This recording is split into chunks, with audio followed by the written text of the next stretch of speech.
ప్రభువునందు ఈ రాత్రి కాల సమయంలో ఆశతో ఆసక్తితో దేవుని వాక్యాన్ని వినటానికి దైవ సన్నిధిలో చేరి వచ్చి ఆసీనులైన మీ అందరికీ మన ప్రభువును ప్రియరక్షకుడు యేసుక్రీస్తు వారి పేరట హృదయపూర్వక వందనములు తెలియజేసుకుంటున్నాను. చిన్న ప్రార్థన చేసుకుందాం పిల్లరా. తండ్రి సహాయం కొరకు అందరూ కూడా ప్రార్థనలు ఏకీవించండి. ప్రార్థన. మహాపరిశుద్ధుడా, మహాగణుడా, మహోన్నతుడా, మా ప్రియా పరలోకపు తండ్రి, మహోన్నతమైన ఘనమైన శ్రేష్టమైన మీ నామానికి మీ కుమారుడు మా రక్షకుడు యేసుక్రీస్తు ప్రభుల వారి పవిత్రమైన నామంలో హృదయపూర్వక వందనములు కృతజ్ఞతాస్తుతులు తెలియజేసుకుంటున్నాం తండ్రి.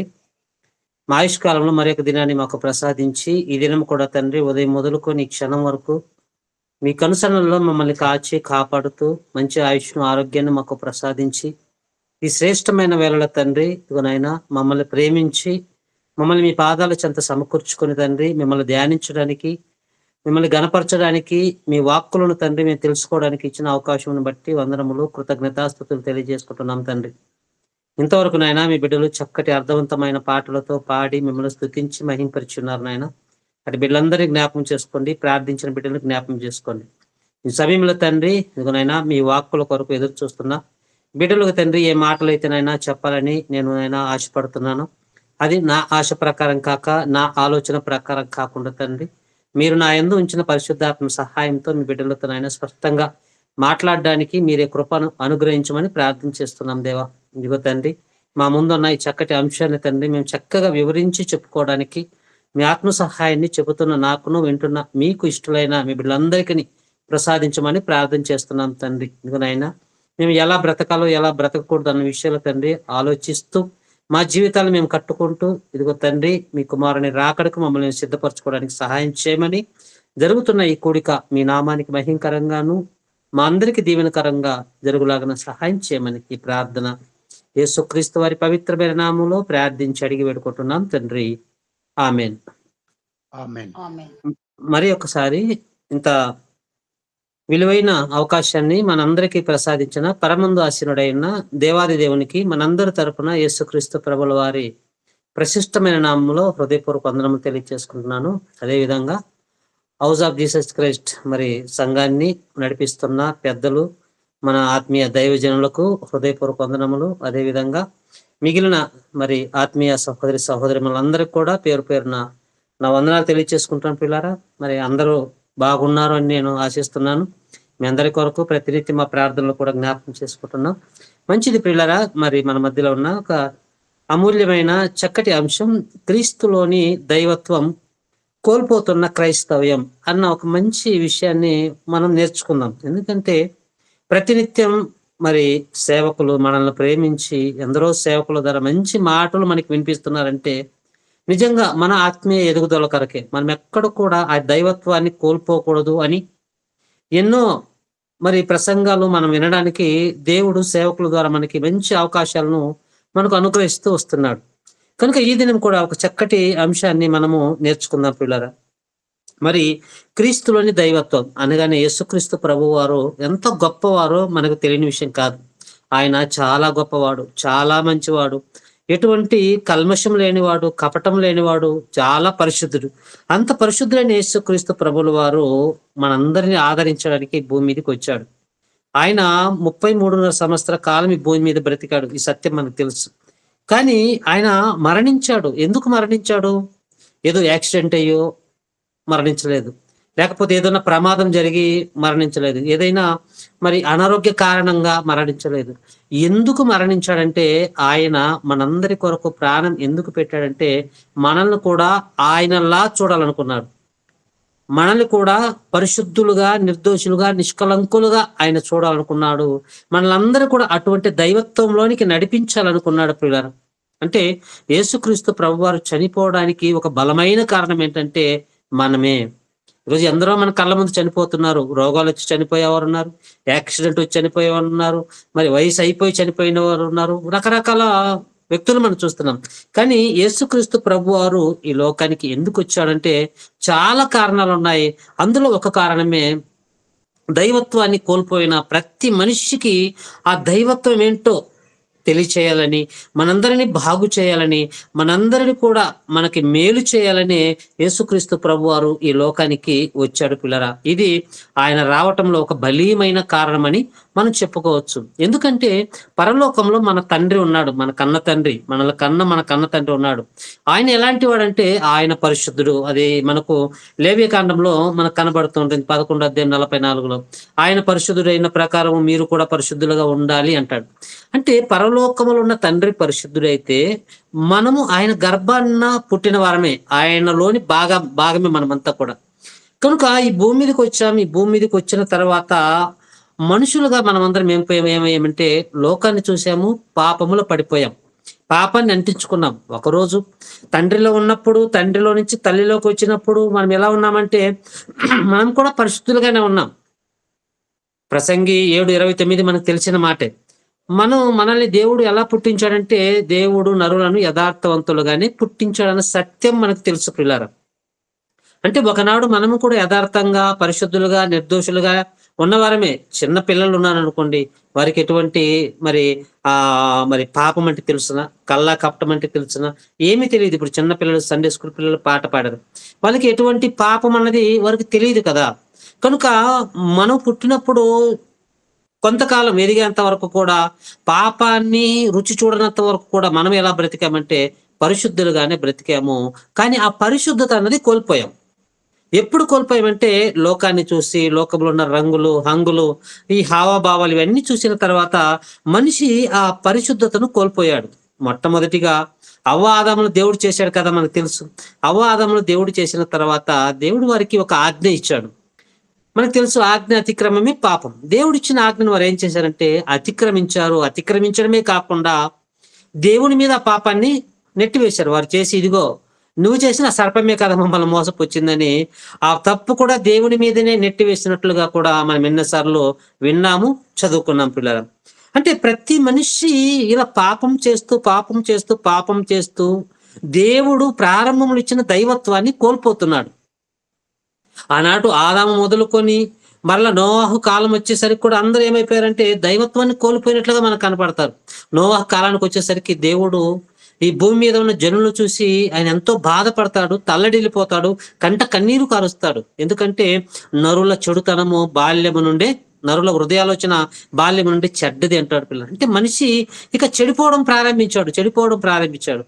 ఇప్పుడు చెడిపోతున్న మనిషిని, అనగా దైవత్వం కోల్పోతున్న మనిషిని మరల దైవాలుగా మార్చాలి అని దేవుడిక మరి ఇశ్రాయేల్ కాలం వచ్చేసరికి దేవుడు ఒక చట్టాన్ని చేస్తాడు.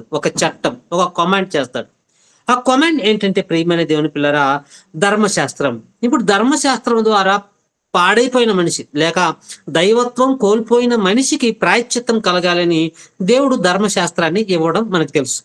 మీకు డౌట్ రావచ్చు, ధర్మశాస్త్రం ఇస్తే ఎలా మరి వారికి పాపానికి ప్రాయశ్చిత్తం ఎలా కలుగుతుందన్న డౌట్ కూడా మీకు రావచ్చు. దానికి అర్థం కావడానికి ఇప్పుడు నేను ఏదైనా ఒక మర్డర్ చేశాను అనుకోండి, మర్డర్ చేస్తే నాకు 7 సంవత్సరాలు జైలు శిక్ష చేస్తారు, లేకపోతే 14 సంవత్సరాలు అయినా శిక్ష వేయచ్చు. కానీ తర్వాత నేను చేసిన పాపానికి మరి ఏదో ఒక చట్టంలో విడుదల కూడా కావచ్చు. అంటే చేసిన పాపానికి లోక చట్టంలోనే కూడా కొన్ని ఆర్టికల్స్ ఉన్నాయి, వాటి ద్వారా కొన్ని చట్టాలను తీసుకొని లేకపోతే డబ్బులు కట్టు ఏదో ఒక విధంగా బయటికి అయితే రావచ్చు. అలానే దేవుడు ఇలాంటి చట్టాలు కాదు, దేవుడిచ్చిన చట్టం వేరు, అదే ధర్మశాస్త్రం అంటారు పిల్లరా. ఇప్పుడు దేవుడు ధర్మశాస్త్రాన్ని వారికి ఇచ్చారు. ఆ ధర్మశాస్త్రంలో దేవుడు ఎన్నో ఆజ్ఞలు పెట్టాడు. ఇప్పుడు వీళ్ళందరూ కూడా ఇశ్రాయేల్ ప్రజలు ఏమైపోయారంటే అప్పటి వరకు ఉన్న ప్రజానికం, దేవుడు ఏర్పాటు చేసుకున్న పిల్లలే. ఇశ్రాయేల్ ప్రజలు ఎవరంటే మనకు తెలుసు, ఇశ్రాయేల్ ప్రజలు దేవుని సొత్తు. అయితే ఆ దేవుని సొత్తు అయినటువంటి ఈ దేవుని పిల్లలందరూ కూడా పాపాన్ని అంటించుకున్నారు, పాపంలో పడిపోయారు, దైవత్వాన్ని కోల్పోయారు. ఇప్పుడు దైవత్వాన్ని కోల్పోయిన తర్వాత దేవుడు వారికి ఒక చట్టాన్ని ఇచ్చాడు. ఆ చట్టమే ధర్మశాస్త్రం. అయితే ఇప్పుడు ధర్మశాస్త్రంలో వాళ్ళ పాప ప్రక్షాళన కొరకు కొన్ని విషయాలు రాయించాడు. ఏంటి ఆ విషయాలు అని మనం చూడగలిగితే ఒకసారి లేవీకాండానికి వెళ్దాం. లేవీకాండము, దయచేసి మీ చేతిలో ఉన్న పరిశుద్ధ గ్రంథాన్ని అందరూ తెరవండి. దయచేసి అందరు రాసుకోండి. మీ సేవకులు అదే చెప్తూ ఉంటారు రాసుకోమని. నేను కూడా మా పిల్లలకి ఎప్పుడు అదే విషయం చెప్తూ ఉంటాను. ఎందుకంటే మర్చిపోతాం, మంది మట్టి మెదడు కదా, మర్చిపోతుంటాం. గత వారం ఏమి విన్నామో ఈ వారం కూడా మనకు గుర్తుండదు. కనుక రాసుకున్నాం అనుకోండి, మరలా మరలా చదువుకున్నప్పుడు మన మైండ్‌లో అవన్నీ కూడా మెదిలాడుతూ ఉంటాయి. ఇప్పుడు చిన్నప్పుడు ఎప్పుడో ఏబీసీడీలు మనం రాసాం. ఇప్పుడు నేను ఏబీసీడీలు నేర్చుకొని ఇప్పుడు నాకు 48 అంటే నేనొక ఫిఫ్త్ ఫిఫ్త్ ఇయర్‌లో నేర్చుకున్నాననుకోండి. ఐదో సంవత్సరంలో ఏ నేర్చుకున్నా. ఇప్పుడు 49 సంవత్సరాలైనా ఏ మర్చిపోయానా? మర్చిపోలేదు. ఎందుకంటే రాశాను, దాన్ని ధ్యానించాను కనుక మర్చిపోలేదు. అలానే మీరు కూడా ఏబీసీడీలు మర్చిపోలేదు, లేదు రాసుకున్న లెక్కలు మర్చిపోలేదు. ఎందుకంటే జాగ్రత్తగా రాసుకున్నాము. వాటిని మరలా మరలా చదువుకున్నాం. అలానే పరిశుద్ధ గ్రంథంలో ప్రతి మాట కూడా మనం రాసుకోవాలి. అప్పుడే మనకు విన్నవి ఒకవేళ మర్చిపోయిన మరలా చదువుకున్నప్పుడు గుర్తుంటాయి. రైట్. ఇప్పుడు మనం లేవియా కాండానికి వెళ్దాం. దేవుడిచ్చిన చట్టంలో ఇప్పుడు మనిషి పాపాన్ని చేసి తన పరిశుద్ధతను కోల్పోయిన మనిషిని మరలా ఏ విధంగా తన రూపంలో మార్చుకోవాలనుకున్నాడో, లేక ఆ పాపానికి ప్రక్షాళన ఎలా కలుగుతుందో లేవికాండం 5వ అధ్యాయము 4వ వచనంలో నుండి కొన్ని మాటలు చెప్తున్నాడు ప్రియులారా. ఆ మాటను జాగ్రత్తగా మనం ఆలోచిద్దాం. 4వ వచనంలో, మరియు కీడైనను మేలైనను మనుషులు వ్యర్థముగా ఒట్టు పెట్టుకొని చేసేదమని పలుకు మాటలలో మరి దేనినైనను యోచింపక చేసేదనని ఒకడు పెదవులతో వ్యర్థముగా ఒట్టు పెట్టుకొని ఎడల అది తెలిసిన తర్వాత వాడు అపరాధి అగును అంటున్నాడు. ఇక్కడ ఆ విషయాలు చెప్పడానికి ముందు దేవుడు ఇంకొక విషయాన్ని ఏం చెప్తున్నాడంటే, మీరు ఇదిగో దేవుని కొరకు నేను అది చేస్తాను, ఇది చేస్తాను అని అనుకుంటారు, కానీ చేయలేకపోతుంటారు. ఒక్కసారి కాదురండి, చాలా సార్లు మనం చేయలేకపోతుంటాం. సేవకులు అక్కడ బలిపీఠం దగ్గర, ఆ పులిపీఠం దగ్గర నిలబడి మనకు వాక్యాన్ని ప్రకటిస్తున్నప్పుడు విన్నప్పుడు మనలో ఎన్నో ప్రేరేపణలు కలుగుతూ ఉంటాయి. ఎన్నో ప్రేరేపణలు కలిగి, అవును ఈరోజు సేవకుడు మరి మంచి విషయాన్ని తెలియచేశాడు దేవుని పరిశుద్ధాత్మ సహాయం ద్వారా, కనుక నేను కూడా ఒక సహకారిగా ఉండాలి, ఒక సహాయకుడుగా ఉండాలి అని అక్కడ సంఘంలో దేవుని సన్నిధిలో ఉన్నప్పుడు మనకు బాగా గుర్తుకొస్తుంటుంది. మనం ప్రేరేపింపబడుతూ ఉంటాం, దేవునికి అది చేయాలి, ఇది చేయాలని. ఒట్టు పెట్టుకుంటాం. అక్కడైతే మనసులో ఒట్టు పెట్టుకుంటాం. మరలా వెళ్ళిపోయిన తర్వాత వచ్చిన శాలరీ అన్నిటి కట్టుకుంటాం. మరలా దేవుని కార్యాలకు వచ్చేసరికి మనము ఇవ్వడానికి వెనకబడిపోతుంటాం. అది దేవుడు అంటున్నాడు, మీరు ఒట్టు పెట్టుకుంటారు, మరలా అది చేయలేకపోతున్నారు, ఇది కరెక్ట్ కాదంటున్నాడు. అంటే దేవుని చట్టంలో మనం ఒట్టు పెట్టుకుంటే ఖచ్చితంగా దానిని చెయ్యాలి. మనకు ప్రసంగి గ్రంథంలో కూడా కనబడుతుంటుంది ప్రియులారా, 5:5లో కూడా, మీరు మొక్కుబడి చేసుకుంటే దాన్ని ఖచ్చితంగా చెల్లించాలి అంటాడు, లేకపోతే మొక్కుబడి చేసుకోకూడదు అంటాడు. కనుక దేవునికి మనం ఇచ్చే విషయంలోనా లేకపోతే ఏదైనా కూడా మనం ఒకసారి ఆయనకు మనం మాటిస్తే ఆ మాట మీద మనం నిలబడాలి. ఆ విషయాన్ని మనకు గుర్తు చేస్తూ, అలా ఒకవేళ చేయకపోతే మీరు దోషిగా మీరు నిలబడాల్సి వస్తా అని చెబుతూ 5వ వచనంలో చెప్తున్నాడు, కాబట్టి మీరు తప్పు చేశారు కదా, మీరు అపరాధి అయిపోయారు. అంటే దేవునికి ఇచ్చే విషయంలోనా లేకపోతే పాప విషయం, ఏదో ఒకటి పాపం కదా. ఆజ్ఞ అతిక్రమం పాపం అన్నప్పుడు ఆజ్ఞలో ఎన్నో విషయాలు ఉంటాయి. కనుక దీనివల్ల మీరు అపరాధి అయిపోయారు కనుక, మీరు పాపాన్ని అంటించుకున్నారు కనుక ఇప్పుడు ఆ పాపం పోవాలి. ఆ పాపానికి ప్రక్షాళన కలగాలి అంటే ఏం చేయాలో ఇక్కడ ధర్మశాస్త్రం అనే చట్టంలో కొన్ని విషయాలు చెప్తున్నాడు. 5వ వచనాన్ని చదువుతున్నాను. కాబట్టి ఎవరైతే పాపం చేశారో అతడు వాటి విషయంలో అపరాధి ఎగినప్పుడు ఆ విషయమంది తాను చేసిన పాపమును ఒప్పుకొని తాను చేసిన పాప విషయమై యెహోవా సన్నిధికి మందలోని ఆడుగొర్రె పిల్లనే గాని ఆడు మేక పిల్లనే గాని పాప పరిహారార్థ బలిగా అర్పించవలెను. ఇప్పుడు చేసిన పాపాన్ని బట్టి ఆ వ్యక్తి ఏం చేయాలంటే, ఇప్పుడు నేను పాపం చేశాను అనుకోండి, ఆజ్ఞను అతిక్రమించాను దేవుని చట్టంలో, ఆజ్ఞను అతిక్రమించినప్పుడు అది పాపంగా దేవుడు పరిగణలోనికి తీసుకున్న తర్వాత ఇప్పుడు ఆ పాప ప్రక్షాళన కొరకు ఏం చేయాలంటే, మందలో ఉన్న ఒక ఆడగొర్రె పిల్లని గాని మగ గొర్రె పిల్లని కానీ తీసుకురావాలి, అది దేవునికి బలిగా అర్పించాలి.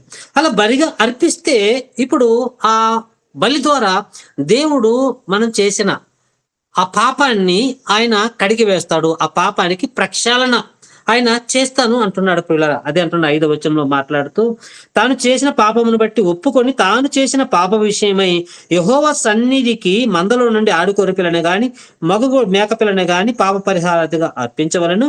అతనికి పాప క్షమాపణ కలుగునట్లు యాజకుడు అతని నిమిత్తము ప్రాయశ్చిత్తము చేయును.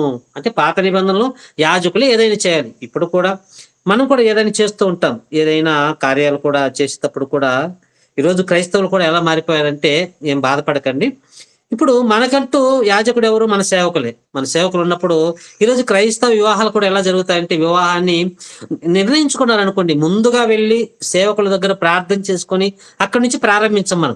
మనం ఏం చేస్తామంటే ముందు పేర్లు చూస్తాం. ఎక్కడికి వెళ్ళి? జ్యోతిష్య శాస్త్రం దగ్గరికి అక్కడికి వెళ్ళి ఆ పేర్లు సరిపోతాయా, మరి ఏది మంచి రోజు, ఆ శుక్రవారం మంచిదా, ఆదివారం మంచిదా, ఏ రోజు మంచిదని ఇవన్నీ కూడా చూసుకున్న తర్వాత అంతా ఫిక్స్ అయిపోయిన తర్వాత లాస్ట్కి ఎక్కడికి వస్తామంటే సేవకుని దగ్గరికి వస్తాం.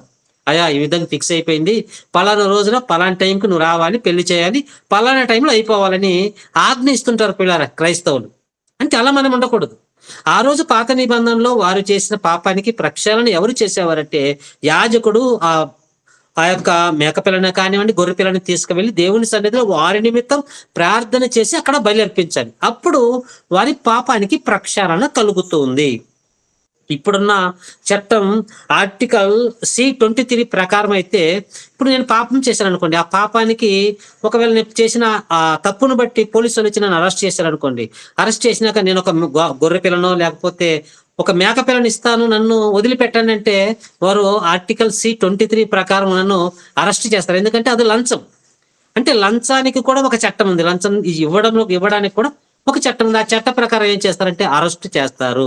కనుక ఇది లోక చట్టం కాదు, ఇది దేవుని చట్టం. ఇప్పుడు ఇప్పుడు ఒక్కొక్కరికి ఒక్కొక్క స్తోమత ఉంటుందండి.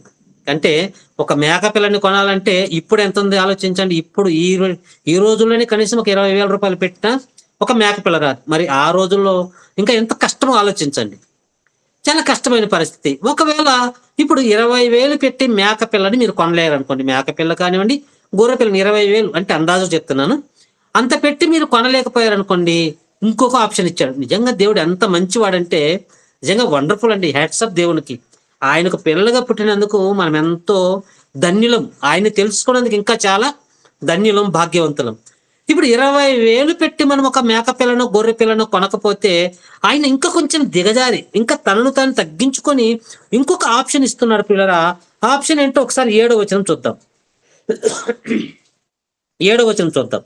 అతడు గొర్రె పిల్ల తేజాలని ఎడల అతడు పాపి ఎగునట్లు తాను చేసిన అపరాధం విషయమై 2 తెల్ల గువ్వలనే కానీ 2 పావురపు పిల్లలని గాని పాప పరిహారార్థ బలిగా, ఒకదానిని దహన బలిగా, ఒకదానిని యెహోవా సన్నిధికి తీసుకొని రావలను. ఒకవేళ నువ్వు మేక పిల్లను గొర్రె పిల్లను తెచ్చే స్తోమత లేకపోతే 2 తెల్ల గువ్వలనైనా లేకపోతే పావురాలైనా కూడా తీసుకురావచ్చు. ఎందుకంటే ఇప్పుడు పావురాలు ఒక జత ఎంత ఉండొచ్చు, మన లెక్క ప్రకారం ఒక అందాజుగా 1,000-1,500కు పావురాలు రావచ్చు. అంటే 20,000 నువ్వు ఖర్చు పెట్టలేకపోతే నువ్వేం చేయాలి? ఒక 1,000-1,500 ఖర్చు పెట్టి ఆ తెల్ల గువ్వలను లేకపోతే పావురాలను తీసుకొచ్చి ఆయనకి బలిగా అర్పించాలి. అప్పుడు ఏమవుతుందంటే నువ్వు చేసిన పాపానికి ప్రక్షాళన కలుగుతుంది. అంటే దేవుడు ఎంతగా మన కొరకు అనగా ఆ దైవత్వాన్ని కోల్పోయిన మనిషిలో దైవత్వాన్ని నింపడానికి తనను తాను తగ్గించుకుంటూ వస్తున్నాడు ప్రియమైన దేవుని పిల్లారు. ఇంకా మనం చూడగలిగితే ఒకవేళ ఆ తెల్ల గువ్వలు లేకపోతే పావురాలు తెచ్చే స్తోమత కూడా మన లేకపోతే, అంటే కొంతమంది కూలి పని చేసుకునే వారు మనలో ఉంటారు కదా. ఇప్పుడు మనకి 1,500 కూడా కష్టమైపోతే దేవుడు తనను తాను ఇంకా తగ్గించుకుంటూ వస్తుంటాడు. మనకు తెలుసు యేసుక్రీస్తు ప్రభువారి కాలంలో కూడా యేసుక్రీస్తు ప్రభువారి తల్లిదండ్రులు కూడా ఏం తీసుకెళ్తారంటే పావురాలను తీసుకువెళ్ళినట్లుగా మనకు సువార్తలు కనబడుతుంది. ఎందుకంటే వారి పరిస్థితి కూడా కొంచెము పేద పరిస్థితి యేసుక్రీస్తు ప్రభువారి కుటుంబం. కనుక వారు అక్కడ దేవునికి బలి ఇచ్చే విషయంలో కూడా వారు పక్షులను ఇచ్చినట్టు కూడా మనం చూస్తాం. ఇప్పుడు అది కూడా మన కాడ లేకపోతే ఇంకా దేవుడు ఇంకా తగ్గించి ఏం చెప్తున్నాడంటే 11వ వచనం చూద్దాం. 11వ వచనం, 2 తెల్ల గువ్వలైనను 2 పావురపు పిల్లలైనను తనకు దొరకనేలా పాపము చేసిన వాడు తూమెడు గోధుమ పిండిలో 10వ వంతును పాప పరిహారార్థి బలి రూపముగా తేవలను. ఏమంటున్నాడు? తూమెడు గోధుమ పిండిలో 10వ వంతు గోధుమ పిండిని ఇచ్చినా కూడా నీ పాపానికి ప్రక్షాళన జరుగుతుంది అంటున్నాడు ప్రియమైన దేవుని పిల్ల. అంటే దేవుడు ఎక్కడి నుంచి అక్కడికి తగ్గుతూ వస్తున్నాడు. ఇది ఎవరి కోసం అంటే ఇది పాపం చేసిన మనిషి కోసమే. ఆ రోజు ఇశ్రాయేలు ప్రజలు ఎన్నో పాపాలు చేస్తున్నారు. ఆ పాపాలకి ప్రక్షాళన కలగాలంటే మేకపిల్ల అన్నాడు, గొర్రెపిల్ల అన్నాడు, అంత స్తోమత లేదా? ఓకేనైనా మంచిదే, ఇదిగో 2 తెల్ల గువ్వలని ఇవ్వండి లేకపోతే 2 పావుర పిల్లని ఇవ్వాలన్నాడు. అది కూడా ఒకవేళ మీకు మీ స్తోమతకి మించి ఎక్కువగా ఉంటే ఇంకా తగ్గించుకొని ఇదిగో తూమెడు గోధుమ పిండి ఉంటుంది కదా, అందులో 10వ వంతు మీరు గోధుమ పిండి ఇచ్చినా కూడా మీ పాపానికి ప్రక్షాళన కలుగుతుంది అని దేవుడు చెప్పాడు. ఇది చాలా మంచి మాట చెప్పాడు కదా దేవుడు. వారందరినీ ప్రేమించక చెప్పాడు కదా. ఈ చట్టంలో ఎంత మంచి విషయాలు దేవుడు ఇశ్రాయేలు ప్రజలకు చెప్పాడంటే, చాలా మంచిగా దేవుడు వారిని ఆలోచించి, వారి స్తోమత తెలుసుకొని, వాళ్ళ స్థితిగతులు తెలుసుకొని, దైవత్వం కోల్పోయిన వారిని దైవత్వంలోకి నడిపించాలని ఎంతగా దేవుడు తనను తాను తగ్గించుకుంటూ వచ్చినప్పటికి కూడా ఇశ్రాయేలు ప్రజలు ఏం చేసేవారంటే, ప్రియమైన దేవుని పిల్లరా, దేవుడిచ్చిన ఈ చట్టాన్ని వారు ఉల్లంఘించేవారు. అనగా దేవుడిచ్చిన ఈ ఆజ్ఞను అతిక్రమించేవారు.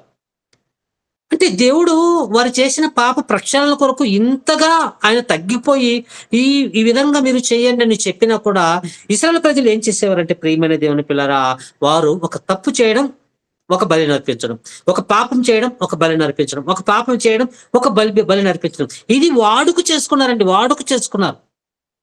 అంటే వారు చేసిన పాపాలే వరకు గుర్తొస్తున్నాయట. దేవుడు నువ్వు ఇక మీదట తప్పు చేసిన తర్వాత ఇక నువ్వు పాపం చేయకూడదు అన్నాడండి.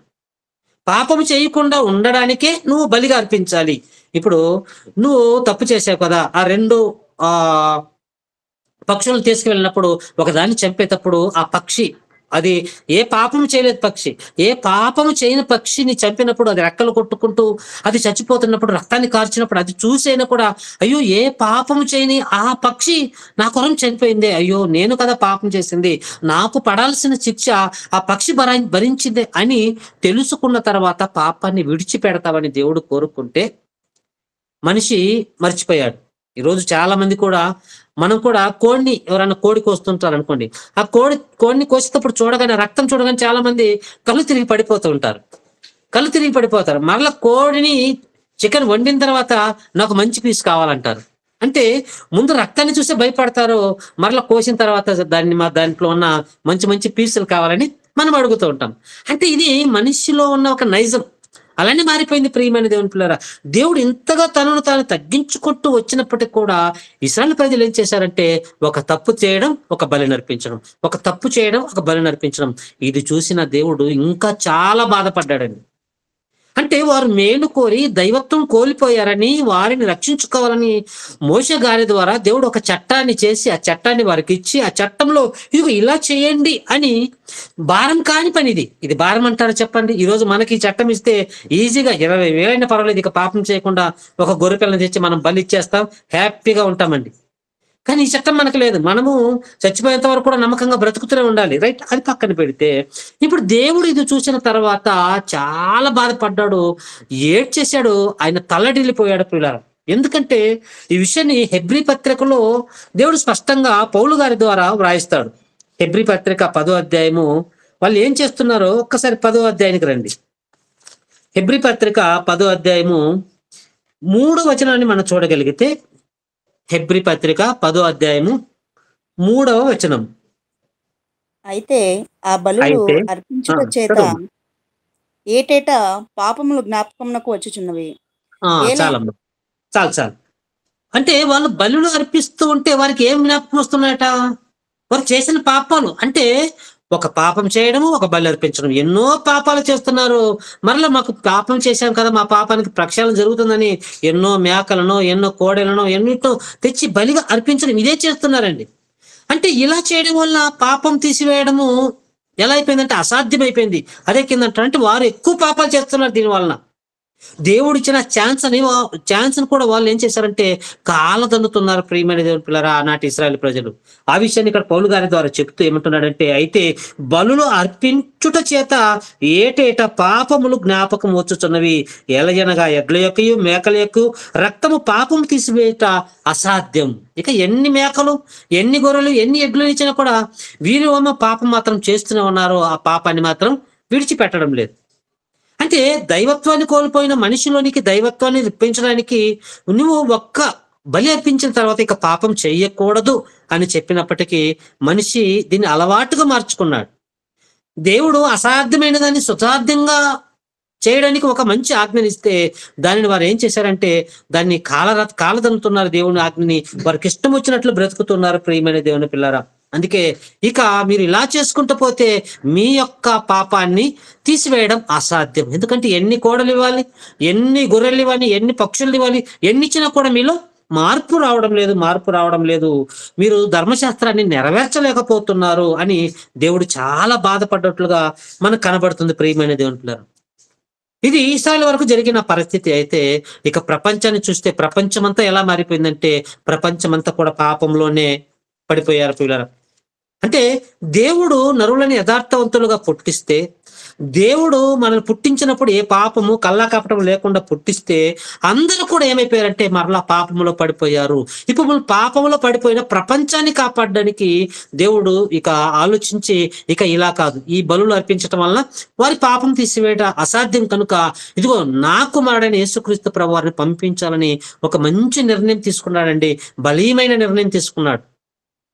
ఆయన ప్రియకుమారుడు, ఆయన దగ్గర ఉన్నవాడు, దేవునితో సమానంగా ఉన్నవాడు, అంత గొప్ప యేసుక్రీస్తు ప్రభువారిని ఇదిగో సమస్త మానవాళిని, యావత్ భూమి మీద కాపురం ఉంటున్న ప్రతి ఒక్కరిని కాపాడడానికి యేసుక్రీస్తు ప్రభువారిని ఈ భూమి మీదకి పంపించాడు. ప్రియమైన దేవుని పిల్లారా, ఈ భూమి మీదకి పంపించాడు.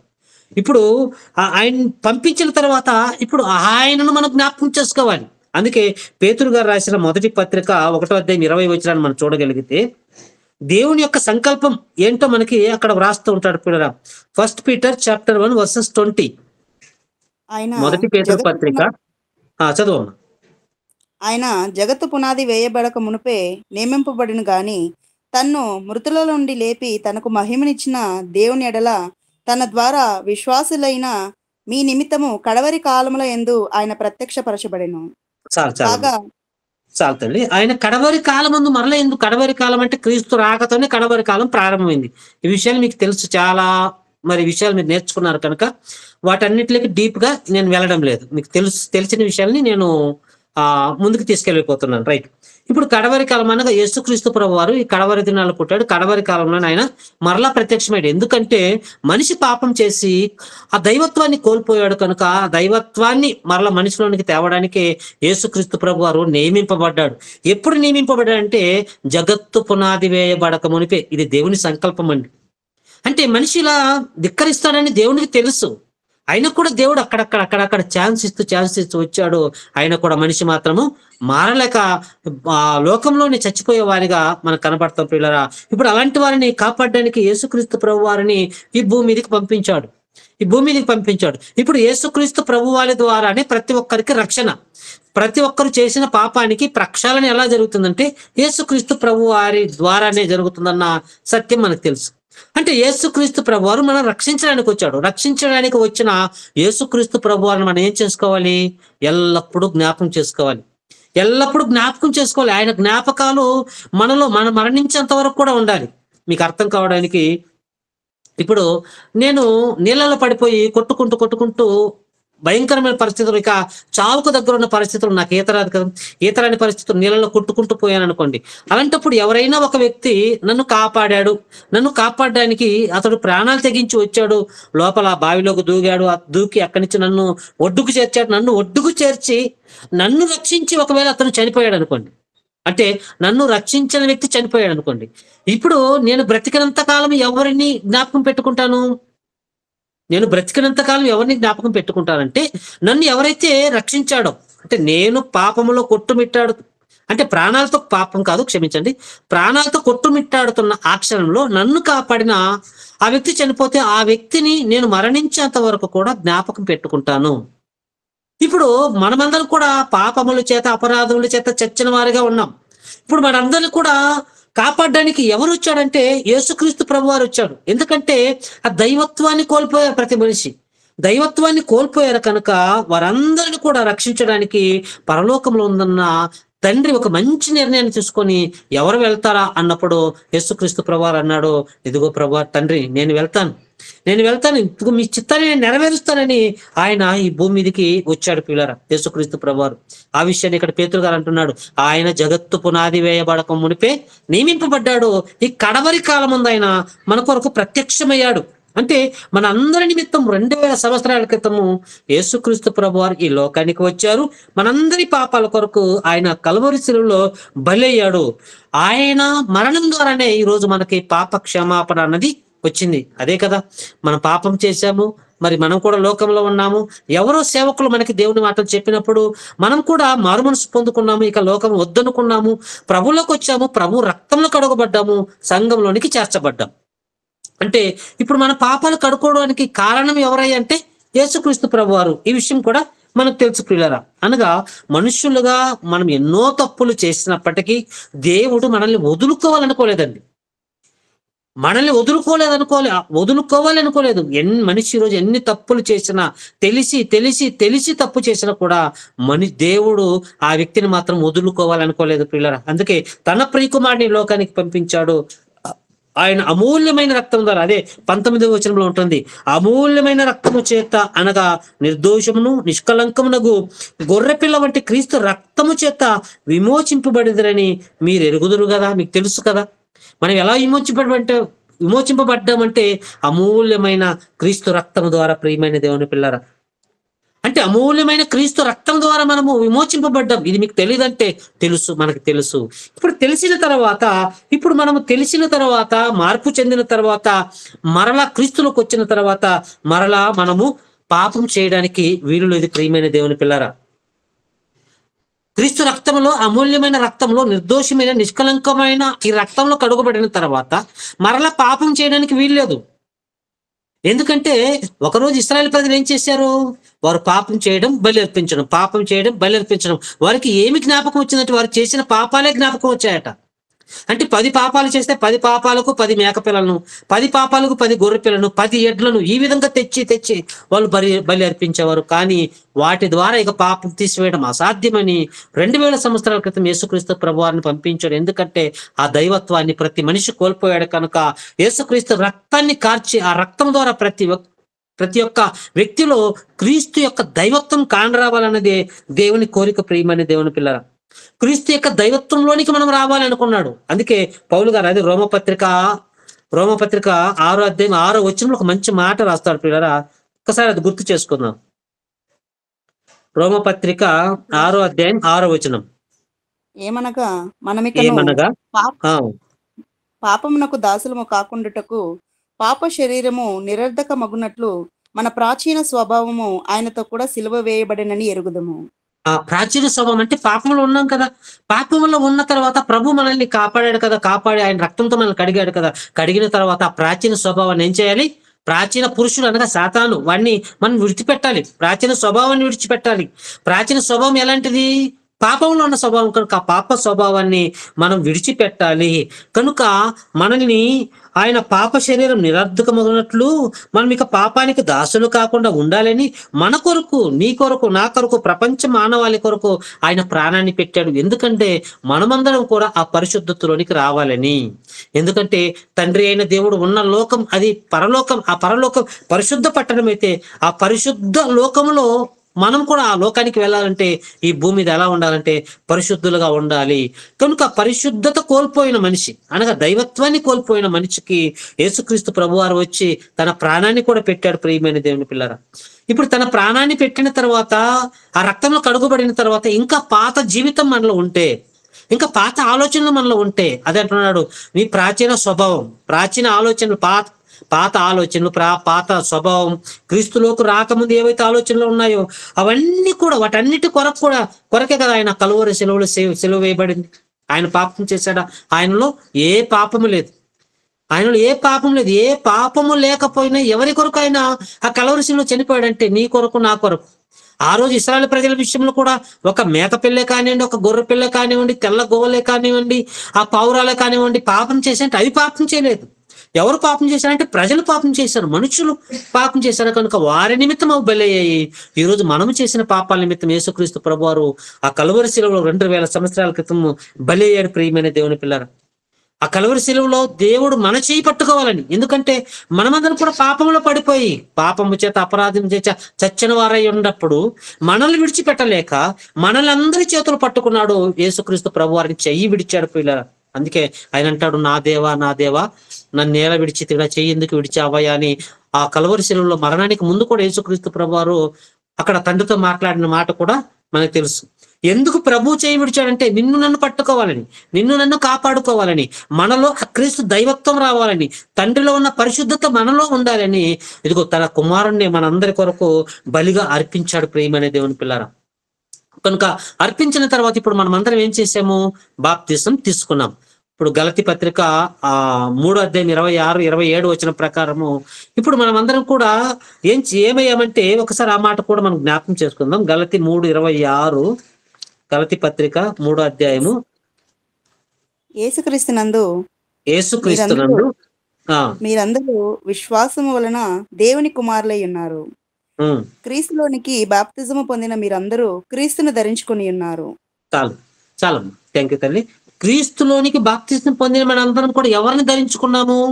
క్రీస్తును ధరించుకున్నాం. క్రీస్తును ధరించుకున్నాం అంటే బాప్తిస్మం తీసుకున్న తర్వాత మనము ఎవరిని ధరించుకున్నాం అంటే క్రీస్తును ధరించుకున్నాం. అంటే తెల్ల బట్టలు ధరించుకున్నాం, లేకపోతే ఏదైనా డ్రెస్ ధరించుకున్నాం, హెల్మెట్ ధరించుకున్నాం అని ఏ విధంగా అయితే చెప్తామో అలానే ఇప్పుడు బాప్తిసం తీసుకున్న తర్వాత మనము ధరించుకోవడం అనగా ఆ లక్షణాలు, క్రీస్తు యొక్క లక్షణాలను మనం ధరించుకున్నాం. అది క్రీస్తుని ధరించుకున్నాం అనగా ఆయన లక్షణాలు ఎలాంటివి? దైవత్వపు లక్షణాలు, ఆయనలో ఉన్న పరిశుద్ధమైన లక్షణాలు, నిష్కలంకమైన లక్షణాలు, పాపిని క్షమించే లక్షణాలు, పాపి కొరకు ప్రాణం పెట్టే లక్షణాలు, ఇలాంటి ప్రభువులో ఉన్న దైవత్వపు లక్షణాలు కూడా మనమేం చేసామంటే వాటిని మనము ధరించుకున్నాము. క్రీస్తును ధరించుకున్నామంటే ఆయనలో ఉన్న పూర్తి గుణగణాలన్నీ కూడా మనము ధరించుకున్నాము. ఇప్పుడు క్రీస్తును ధరించుకున్న తర్వాత మనలో ఎవరు కనబడాలి? క్రీస్తును ధరించుకున్న తర్వాత మనలో ఎవరు కనబడాలి? క్రీస్తు కనబడాలి. క్రీస్తులో ఉన్న దైవత్వం కనబడాలి. క్రీస్తులో ఉన్న ఆ మంచి లక్షణాలు కనబడాలి. మీకు అర్థం కావడానికి గాంధీ జయంతి రోజు కానివ్వండి, లేకపోతే ఆ రిపబ్లిక్ డే అప్పుడు కానివ్వండి, కొంతమంది స్కూల్లో పిల్లలు యాక్షన్ చేస్తూ ఉంటారు. మహాత్మా గాంధీలా వేషం వేసుకొని, అలానే షర్ట్ లేకుండా ఒక జంజం వేసుకొని, ఒక చిన్న మరి ఏమంటారు ఒక పంచి కట్టుకొని, ఉంగరం ఆ పంచకట్లు ఇక్కడ ఉంగరం పెట్టుకొని, ఒక వంక కర్ర పట్టుకొని, అద్దాలు పెట్టుకొని అలానే నిలబడతాడు. గాంధీ వేషం వేసుకున్న తర్వాత గాంధీలానే అలానే నిలబడతాడు. ఎప్పటి వరకు అంటే ఆ వేషం వేసుకున్నంత వరకు కూడా అలానే ఉంటాడు. మనం కూడా చూసినప్పుడు అబ్బా అచ్చం గాంధీలా ఉన్నవారంటాం ఆ వేషంలో. అంటే గాంధీని ధరించుకున్నాడు కనుక, ధరించుకున్నప్పుడు ఎలా కనబడుతున్నాడంటే ఒక గాంధీలా కనబడుతున్నాడు. అప్పుడప్పుడు పులి వేషం వేసుకున్న వాళ్ళు కనబడతారు. నేను చిన్నప్పుడు బెంగళూరులో ఉన్నప్పుడు ఆ పులి వేషం వేసుకున్న వాళ్ళు చాలా మంది వచ్చేవారండి. పులి వేషం వేసుకున్న వాళ్ళు వచ్చి బాగా అక్కడక్కడ డ్యాన్స్ వేసుకుంటూ వచ్చేవాళ్ళు. మరి ఇప్పుడు ఉన్నారో లేదో మరి నాకైతే ఐడియా లేదు కానివ్వండి. మగ బాడీ అంతా కూడా ఆ చర్మానికి ఆ బ్లాక్ ఎల్లో ఆ కలర్ పూసుకొని వారు పులిలా వచ్చి డ్యాన్సులు వేసేవారు. అంటే వారు ఆ వేషం వేసుకున్నంత వరకు కూడా పులిలాంటి యాక్టింగ్ చేసేవారు, ఎగిరెగిరి జంపులు వేసేవారు. అంటే వారు ఒక వేషం వేసుకున్న తర్వాత వారు ఎలా ఉండేవారంటే ఆ పులిలాని యాక్టింగ్ చేసేవారు. గాంధీ వేషం వేసుకుంటే గాంధీలాని యాక్టింగ్ చేసేవారు. ఇది వేషం కాదు, ఇది యాక్టింగ్ కాదు, మంది యాక్టింగ్ కాదు, అది లోక సంబంధమైంది. ఇప్పుడు క్రీస్తులోకి వచ్చిన తర్వాత మనం క్రీస్తును ధరించుకున్నామంటే క్రీస్తులో ఉన్న మంచి లక్షణాలన్నీ కూడా మనలో ఉండాలి. మనల్ని చూడగానే మనలో ఎవరు కనబడాలి? క్రీస్తు కనబడాలి. క్రీస్తు యొక్క లక్షణాలు కనబడాలి. అదే విషయాన్ని మనకు పేతురు గారు రాస్తున్నారు 2వ పత్రికలో. పేతురు గారు రాసిన 2వ పత్రిక, దయచేసి జాగ్రత్తగా మాటను అండర్లైన్ చేసుకోవాలి.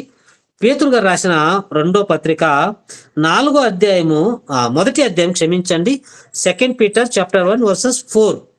దురాశను అనుసరించుట వలన లోకమందున్న భ్రష్టత్వమును ఈ వాగ్దానముల మూలముగా మీరు తప్పించుకొని దేవ స్వభావం నందు పాలివారగినట్లు వాటిని అనుగ్రహించాను. ఇక్కడ 4వ వచనము చివరి లైన్ లో ఏమంటున్నాడు అంటే దేవ స్వభావమునందు పాలివారగునట్లు వాటిని అనుగ్రహించినట్లు. అంటే మనలో ఏ స్వభావం కాండావాలనుకుంటున్నాడు? దేవ స్వభావం. అదే పేతురు గారు ఇక్కడ కోట్ చేస్తున్నాడు. క్రీస్తులోనికి వచ్చిన తర్వాత, క్రీస్తుని ధరించుకున్న తర్వాత మీలో ఏముండాలంటే దేవ స్వభావం ఉండాలి. దైవ స్వభావం, దైవ లక్షణాలు, దైవత్వం అన్నది మీలో ఉండాలి. ఎందుకంటే ఈ దైవత్వాన్ని ఒకరోజు కోల్పోయాం.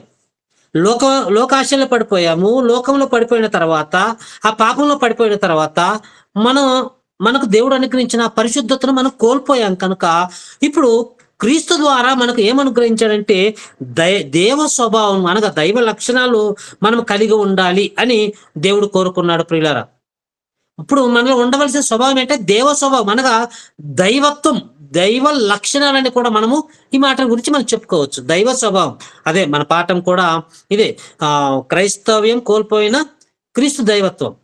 అంటే క్రీస్తు ఏ విధంగా అయితే దైవత్వం కలిగి ఉన్నాడో అది క్రైస్తవం ఏమైపోయారంటే కోల్పోయారు. కోల్పోయిన మనిషితో మరలా ఇక్కడ అంటున్నాడు, ఇదిగో మీరు దైవ స్వభావాన్ని కోల్పోయారు కదా, మీరందరూ కూడా దేవుళ్ళో ఉన్నప్పుడు పరిశుద్ధంగా ఉన్నారు. తల్లి గర్భం నుంచి భూమి మీదకి వచ్చిన కొన్ని దినాల వరకు పరిశుద్ధంగా ఉన్నారు. మీరు పాపంలో పడిపోయారు. పాపంలో పడిపోయిన తర్వాత మిమ్మల్ని కాపాడడానికి, మిమ్మల్ని రక్షించడానికి ఇదిగో క్రీస్తులోని దైవత్వాన్ని మీరు కోల్పోయారు కనుక ఆ కోల్పోయిన దైవత్వాన్ని మరలా మీకు అందించాలని యేసుక్రీస్తు ప్రభువారు ఈ లోకానికి వచ్చాడు కదా. కనుక మీరు ఎలా ఉండాలంటే ఇదిగో దేవ స్వభావమునందు పాలివారు కావాలి. మీలో ఏముండాలంటే దైవ స్వభావం ఉండాలి, దైవ లక్షణాలు, ఆ క్యారెక్టర్స్ లేక ఆ గుణగణాలు మీలో ఉండాలంటున్నాడండి. స్వభావము, లక్షణాలు, క్యారెక్టర్స్, గుణగణాలు ఇవన్నీ కూడా పర్యాయ పదాలుగా మనం చెప్పుకోవచ్చు ప్రియులారా. ఓకేనా, రైట్. ఇప్పుడు ఆ స్వభావాలు మనలో ఉండాలి. ఎప్పుడు?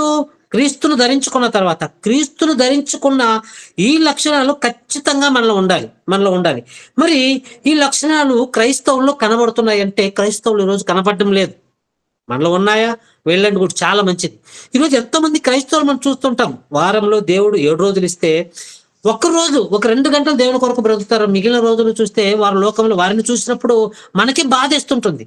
అరే, వీరు కూడా ప్రభు సన్నిధికి వస్తున్నారు కదా, ప్రభు రక్తంలో కడగబడ్డారు కదా, వారు ప్రభు సన్నిధికి వచ్చిన తర్వాత ఆదివారం ప్రభు బలాల్లో పాల్గొంటున్నారు కదా, మరలా ఏంటి ఇక్కడ లోకంలో చూస్తే ఇక్కడ తిడుతున్నారు, అక్కడ మరి దుష్టులతో సహవాసం చేస్తున్నారు, అక్కడ అలా తిరుగుతున్నారు, ఇలా తిరుగుతున్నారు. మనమే వారిని చూసినప్పుడు ఎంతో బాధపడుతుంటాం ప్రియమైన దేవుని పిల్లారా. మనమే అలాంటి వారిని చూసినప్పుడు బాధపడుతుంటాం. వారి కొరకు మనం ప్రార్థన చేస్తూ ఉంటాం. ఎందుకు వారి కొరకు మనం బాధపడుతున్నామంటే క్రీస్తులోని దైవత్వం కోల్పోయిన క్రైస్తవ్యం. అంటే క్రీస్తును ధరించుకున్న వారే ఈరోజు కోల్పోయి లోకంలో తిరుగుతున్నారు. మరలా ఆదివారం వచ్చేసరికి 1 గంట వరకు మరలా దేవుని కొరకు, దేవుడి సన్నిధికి మాత్రం నమ్మకంగా వస్తారు. మరలా 1 గంట అయిపోయిన తర్వాత ఆమెనగానే వెళ్ళిపోతారు. మరలా లోకంలో కలిసిపోతుంటారు. ఇప్పుడు వీళ్ళందరూ కూడా ఏం కోల్పోయారంటే దైవత్వాన్ని కోల్పోయారు. మరి దేవుడు ఏం కోరుకుంటున్నాడు నీ నా నుండి? క్రీస్తులోనికి బాప్తిసం తీసుకున్న తర్వాత మీరు క్రీస్తును ధరించుకుంటే క్రైస్తవులందరూ ఏముండాలంటే ఆ దైవత్వపు లక్షణాలు ఉండాలని కోరుకున్నాడు ప్రియమైన దేవుని పిల్లారా. మరి ఆ లక్షణాలు మనలో ఉన్నాయా? ఆ లక్షణాలు యేసుక్రీస్తు ప్రభువులో ఏం లక్షణాలు ఉన్నాయి? ప్రేమ, దయ, జాలి, కనికరము, ఇవన్నీ మనకి గలతీ పత్రికలు ఉన్నాయి కదా. ఆత్మఫలాలు, ఇలాంటి ఫలాలన్నీ కూడా మనలో ఉన్నాయా? అన్ని ఫలాలు పర్ఫెక్ట్ గా మనలో ఉన్నాయా? ఉంటే ఖచ్చితంగా మనలో ఆ క్రీస్తు యొక్క లక్షణాలు మనలో ఉన్నట్టే. లేకపోతే దాంట్లో ఏది ఒక్కటి తగ్గిన, ఎందుకంటే నన్ను నేను పరీక్షించుకోవాలి, మిమ్మల్ని మీరు పరీక్షించుకోవాలి. ఎందుకంటే మనం ఆత్మీయంగా బలపడాలి అంటే, దేవుని ఎదుట మనం కూడా నిందారహితులుగా, నిర్దోషులుగా నిలబడాలంటే మనలో ఉన్న దేవునికి అసహ్యమైన ప్రతి దానిని మనం తీసివేసుకోవాలి. అలా తీసివేసుకోవాలనే దేవుడు ఇదిగో మీ సేవకుని మంచి మనసు అతనికి ఇచ్చి, నిజంగా హ్యాట్సప్ మీ సేవకునికి మంచి మనసు అతనికి ప్రసాదించి ఎంతో మంది సేవకుల ద్వారా ఎన్నో విషయాలు ఈరోజు సంఘానికి మరి వినిపిస్తున్నాడు దేవుడు. అంటే మనము కూడా ఆ లక్షణాలు కోల్పోకుండా ఆ క్రీస్తు తత్వం కలిగి, ఆ లక్షణాలు కలిగి మనము జీవించాలని ఎంతగా ప్రయాసపడుతున్నాడో మీ సేవకుడు ఆలోచించండి ప్రియులారా. అది దేవుడు అంటున్నాడు ఇక్కడ, మీలో దేవ స్వభావం నందు పాలివారగునట్లు అంటున్నాడు. అంటే మనమందరం కూడా దేవ స్వభావం కలిగి ఉండాలి. దేవ స్వభావం అంటే అది ఎక్కడుంది? క్రీస్తులో ఉంది. మనకు అర్థం కావడానికి యేసుక్రీస్తు ప్రభువారి భూమి మీద బ్రతికినప్పుడు ఫిలిప్ గారు, ఆయన శిష్యుల్లో ఒకడైన ఫిలిప్ గారు అంటాడు, ఎప్పుడు తండ్రి గురించి చెప్తున్నావు, ఆ తండ్రి గురించి చెప్తున్నావు కదా, పరలోకమందున్న మా తండ్రి అంటున్నావు, ఆ తండ్రి దగ్గరికి వెళ్ళాలంటున్నావు, మరి ఆ తండ్రి ఎవరో మాకు చూపించయ్యా అని ఒకనొక సందర్భంలో ఫిలిప్ గారు యేసుక్రీస్తు ప్రభువారిని అడుగుతాడు. అప్పుడు అడిగినప్పుడు యేసుక్రీస్తు ప్రభువారు తండ్రిని చూపించాడా, నన్ను చూడమన్నాడు. నన్ను చూడండి, నన్ను చూస్తే ఆయన చూసినట్టే అన్నాడండి. అంటే ఇప్పుడు నన్ను చూడమంటే ప్రభువులు ఏమున్నాయి? దేవుని లక్షణాలు ఉన్నాయి, తండ్రి లక్షణాలు. తండ్రి పరిశుద్ధుడు కనుక ఆ పరిశుద్ధ లక్షణాలు ఎవరిలో కనబడుతున్నాయంటే యేసుక్రీస్తు ప్రభువారిలో కనబడుతున్నాయి. నన్ను చూస్తే ఆయన్ని చూసినట్టు అన్నాడు అండి. ఇప్పుడు పరలోకపు తండ్రిని క్రీస్తులో మనం చూసినప్పుడు ఆ క్రీస్తుని ఇప్పుడు ఎవరిలో చూడాలనుకుంటున్నాడు దేవుడు? మనలో, నీలో, నాలో, మనందరిలో క్రీస్తును ధరించుకున్న, బాప్తిసం తీసుకున్న ప్రతి ఒక్కరిలో కూడా ఆ క్రీస్తు యొక్క లక్షణాలు, ఆ పరిశుద్ధత, ఆ యొక్క గుణగణాలు, ఆ క్యారెక్టర్స్, ప్రభులో ఉన్న క్యారెక్టర్స్ కూడా మనలో చూడాలని అనుకుంటున్నాడు ప్రియమైన దేవుని పిల్లరా. దేవాది దేవుడు అది అనుకుంటున్నాడు. అందుకే మనము ఆ దేవత్వపు లక్షణాలు కలిగి ఉండాలంటున్నాడు. దేవత్వపు లక్షణాలు మనలో ఉండాలంటున్నాడు. ఆ విషయాన్ని ఇక్కడ 1 పేతురు పత్రిక 2వ అధ్యాయం 22వ వచనం కూడా ఆ విషయాన్ని మనకు చెప్తాడు. 1 పేతురు పత్రిక 2 అధ్యాయము 22 వచనం. ఎందుకంటే ఆయనలో ఏ పాపం లేదన్న మాట అక్కడ కనబడుతుంది చూడండి. ఆయన 21 పాపము చదవండి. చేయలేదు. 21 చదవండి. క్రీస్తు కూడా మీ కొరకు బాధపడి మీరు తన అడుగు జాడలేందు నడుచుకున్నట్లు మీకు మాదిరి ఉంచిపోయెను. ఆయన పాపము చేయలేదు. ఆయన నోట ఏ కపటమును కనబడలేదు. ఆయన దూషింపబడియు బదులు దూషింపలేదు. ఆయన శ్రమ పెట్టబడియు బెదిరింపక న్యాయముగా తీర్పు తీర్చు దేవునికి తన్ను తాను అప్పగించుకొనెను. చాలమ్మా. ఇక్కడ మనకి ఏం కనపడుతుందంటే అద్భుతమైన మాట పేతురు గారు మరలా మనకు గుర్తు చేస్తున్నాడు. క్రీస్తు మీ కొరకు బాధపడి, ఎవరి కొరకు బాధపడ్డాడు? ముందు చెప్పుకున్నాం కదా, ఆయన ఏ పాపం చేయలేదు. ఆయన ఎవరి కొరకు కలవరిశిలో తన ప్రాణాన్ని అర్పించాడంటే భూమి మీద ఉన్న ప్రతి మనిషి కొరకు. ఆ రోజు ఆ గువ్వలు కానివ్వండి, ఆ పౌరాలు కానివ్వండి, కోడె కానివ్వండి, మేకలు కానివ్వండి, గొర్రెలు కానివ్వండి, ఎవరి కొరకు బలైపోయాయి అంటే అవి పాపం చేసి కాదు. ఆనాడు ఇశ్రాయేలు ప్రజలు చేసిన పాపాల నిమిత్తం అవన్నీ కూడా బలైపోయాయి. కానీ ఇప్పుడు ప్రపంచ మానవాళి అందరి కొరకు, అందరు కూడా పాపంలో పడిపోయారు. పడిపోయిన వారిని రక్షించాలని యేసుక్రీస్తు ప్రభువారు ఈ లోకానికి వచ్చాడు. ఆయన బాధపడ్డాడు. ఆయన బాధ ఎవరి నిమిత్తం అంటే నీ కొరకు, నా కొరకే. ఆయన భయంకరంగా కొట్టారు. ఎందుకొరకు అంటే నువ్వు చేసిన పాపాల నిమిత్తము, నేను చేసిన పాపాల నిమిత్తము ఆయన దెబ్బలు తిన్నాడు. అదే అంటున్నాడు, ఆయన మీ కొరకు బాధపడి మీరు తన అడుగు జాడలు ఎందుకు నడుచుకుందరని. ఆయన అడుగు జాడల్లో అడుగు జాడలాడు, కానీ ఆయన పాదం ఎక్కడుందో అక్కడ మన పాదం పెట్టి నడవని కాదు. ఆయన ఎలా నడుచుకున్నాడో, ఆయన నడవడిక ఎలా ఉందో, ఆయన మాట తీరు ఎలా ఉందో, ఆయన చూపు ఎలా ఉందో, ఆయన ప్రేమించే తత్వం ఎలా ఉందో, ఈ లక్షణాలు, ఈ అడుగు జాడలు అనగానే ఆ లక్షణాలు అన్ని కూడా మనలో ఉండాలని దేవుడు కోరుకుంటున్నాడు. ప్రియమైన దేవుని పిల్లలు, అందుకే అవి మాదిరిగా మీ కొరకు ఉంచిపోయాడు. యేసుక్రీస్తు ప్రభువారు మనకు మాదిరి. యేసుక్రీస్తు ప్రభు వారికి ముందు ఎందరో దైవజనులు భూమి మీదకి వచ్చారు. రాజులు వచ్చారు, ఎందరో మరి ప్రవక్తలు వచ్చారు, ఎందరో వచ్చారు. కానీ అందరూ కూడా ఒక్కొక్క చిన్న విషయంలో వారు పొరపాట్లు చేశారు, తప్పు చేశారు. కానీ యేసుక్రీస్తు ప్రభు వారు వచ్చాడు. ఎక్కడైనా ఆయన తప్పు చేశారంటే ఏ పాపము చేయలేదు. ప్రియులారా, నాలో పాపం ఉన్నదని మీరు ఎవరు నిరూపించగలడు అంటాడు మహానుభావుడు యేసుక్రీస్తు ప్రభు వారు. మరి ఏ పాపం చేయని ఆ వ్యక్తిని ఎందుకు చెప్పారంటే ఇదిగో నీ కొరకు, నా కొరకు యేసుక్రీస్తు ప్రభు వారే బలైపోయినట్టుగా ఖచ్చితంగా మనకు అర్థమవుతుంది. ప్రియమైన దేవుని పిల్లలు, అందుకే కింద మాట్లాడుతున్నాడు 22వ వచనంలో, ఆయన పాపము చేయలేదంటున్నాడండి. ఏ పాపం చేయలేదు. ఆయన నోట ఏ కపటము రాలేదు. ఇప్పుడు ఆయన నోట ఏ కపటమైన మాట రాలేదు, ఎవరిని దూషించలేదు. మరి ఆయన ధరించుకున్న మనం ఇంకా దూషిస్తున్నాము. ఒకసారి ఆలోచించు ప్రియమైన సహోదరుడా, సహోదరి. అంటే ఈ నోట, క్రీస్తుని ధరించుకున్న తర్వాత ఈ నోటతో దూషిస్తున్నావా? అయితే క్రీస్తు యొక్క ఆ లక్షణం, క్రీస్తు తత్వం నీలో ఇంకా కనుమరుగనట్టే. ఒకవేళ ఇంకా దూషించకుండా ప్రభువులా ఒకవేళ నువ్వు బ్రతుకుతూ ప్రభువులా నువ్వు క్షమిస్తే ఖచ్చితంగా నీలో ఆ తత్వం, దైవత్వం, క్రీస్తులో ఉన్న దైవత్వం నీలో ఉన్నట్టే. ఒకవేళ నువ్వు దూషిస్తే సంఘంలో ఉన్న వారిని కానివ్వండి, సమాజంలో ఉన్న వారి కానీ వారి పట్ల మనము అజాగరంగా ఒకవేళ జీవిస్తే, వారి పట్ల మనం ఒకవేళ మరి రకరకమైన దూషణ మనం చేస్తూ ఉన్నట్లయితే ఖచ్చితంగా మనం కూడా ఆ క్రీస్తు యొక్క దైవత్వాన్ని మనము కోల్పోయినట్లు. ఎందుకంటే మనం పాపం చేసినప్పుడే ఆయన మనల్ని ఏమని అన్నాడా? నువ్వు పాపం చేసేవరా, నీ కొరకు నేను ప్రాణం పెట్టను అన్నాడా ప్రభు? అనలేదు కదా. మనం ఎన్ని పాపాలు చేసినా, మనం ఆయన ఎదుట ఎన్ని అయిష్టకరమైన కార్యాలు చేసినప్పటికీ ఆయన మనందరి కొరకు ప్రాణాన్ని పెట్టాడంటే మనల్ని ఎంతగానో ప్రేమించాడు. అదే అంటున్నాడు, ఆయన దూషింపబడి బదులు దూషింపలేదంటండి. ఒకవేళ క్రైస్తవులుగా మనం సంఘంలో ఉన్నాం కదా, మనల్ని ఎవరైనా దూషించినా మనం ఏం చేయాలి? వారి కొరకు ప్రార్థన చేయాలి. కానీ మరలా బదులు దూషించడానికి వీల్లేదు. ఒకవేళ దూషించావా, నీవు ఆ క్రీస్తు యొక్క దైవత్వాన్ని కోల్పోయిన వ్యక్తిగా దేవుని ఎదుట ఒక దోషిగా నిలబడాల్సి వస్తుంది. కనుక ఆ దైవత్వపు లక్షణాలు మనం కోల్పోకూడదంటే ఎవరైనా దూషించినా కూడా ఏమైనా చేయాలి? బదులు దూషించకుండా వారి కొరకు ప్రార్థన చేయాలి. యేసుక్రీస్తు ప్రభు వారిని మరి ఆ యెరూషలేము పట్టణాల్లో భయంకరంగా కొట్టుకుంటూ, తిట్టుకుంటూ, మరి పిడుగులు గుద్దుతూ, ఆ పచ్చి మానును ఆయన భుజస్కంధాల మీద వేసి మోపుతూ కొరడాలతో కొట్టినప్పుడు కూడా అందరూ, అనేక మంది స్త్రీలందరూ కూడా ఏడుస్తున్నప్పుడు ఆయన ఏమన్నాడు? అమ్మలారా, మీరు ఎందుకు నా కొరకు ఏడుస్తారు? మీ కొరకు, మీ పిల్లల కొరకు ఏడమన్నాడు. ఆ కలువరి శిలువలో వేలాడుతున్నప్పుడు కూడా ఎంతమంది హేళన చేశారు. అప్పుడు కూడా ఆయన ఏమన్నాడు? వీరేమి చేయుచున్నారు, వీరెరుగురు గనక వీరిని క్షమించమన్నాడు. ప్రియమైన దేవుని పిల్లలు, క్షమించమన్నాడు. అలాంటి క్షమాగుణం మనలో ఉండాలి. ఈరోజు మనము ఏదైనా ఒక అనారోగ్య పరిస్థితి మనకు వచ్చింది అనుకోండి. వచ్చినప్పుడు ముందు ఎవరి దగ్గరికి వెళ్తామంటే, అది క్రైస్తవేతరులైనా ముందు దేవుని దగ్గరికి రాం. మనం ముందు ఎవరి దగ్గరికి వెళ్తామంటే డాక్టర్ దగ్గరికి వెళ్తాం. మంచిదే, డాక్టర్ దగ్గరికి వెళ్ళాలి. అట్ ద సేమ్ టైం దేవుని దగ్గర కూడా మనం ప్రార్థన చేయాలి, మెడిసిన్స్ కూడా తీసుకోవాలి. కొందరు ఏం చేస్తారంటే మెడిసిన్ తీసుకోరు, కేవలం ప్రార్థన మీద ఆధారపడి ఉంటారు. కొందరైతే ఆ దేవుని మీద ఆధారపడడు, కేవలము మెడిసిన్ మీద ఆధారపడతారు. అలా ఉండకూడదు. ఇప్పుడు ఏదైనా రోగం వచ్చిందనుకో, రోగం వచ్చినప్పుడు ఒక మనిషికి రోగం వస్తే డాక్టర్ దగ్గరికి వెళ్ళినప్పుడు అప్పుడు డాక్టర్ అంటాడు, అమ్మా నీకు బీపీ ఎక్కువగా ఉంది కనుక నువ్వు ఉప్పు కారము తగ్గించాలి, నువ్వు షుగర్ ఎక్కువ ఉంది కనుక నువ్వు షుగర్ తినొద్దు అని చెప్పాడు అనుకోండి. ఆ డాక్టర్ చెప్పాడు అనుకోండి, అది ఎప్పటి వరకు పాటిస్తారు? ఒక గంట పాటిస్తారా? లేకపోతే ఒక రోజు పాటిస్తారా? ఒక నెల పాటిస్తారా? ఏమ్మా ఎవరైనా చెప్పండి దీనికి ఆన్సర్. డాక్టర్ చెప్పినా నువ్వు కారం తినొద్దు, ఉప్పు తినొద్దు, షుగర్ తినొద్దు అని, నువ్వు చచ్చిపోతావు అని ఒకవేళ డాక్టర్ చెప్తే అది ఎన్ని రోజులు పాటిస్తారు? ఒక రోజా, ఒక సంవత్సరం? జీవితాంతం పాటిస్తారు అన్నయ్య, జీవితాంతం పాటిస్తారు. అంటే ఒక డాక్టర్ ఆఫ్టర్ ఆల్ మనలాంటి ఆకారాన్ని కలిగిన ఒక డాక్టర్ చెబితే ఆ డాక్టర్కు భయపడి జీవితాంతం ఉప్పు తినేది మానేస్తారు. అది కష్టమైన పర్వాలేదు, ఉప్పు తినేది మానేస్తారు, షుగర్ తినడం మానేస్తారు, కారం తినడం మానేస్తారు. ఎందుకంటే శరీరాన్ని కాపాడరు కానీ.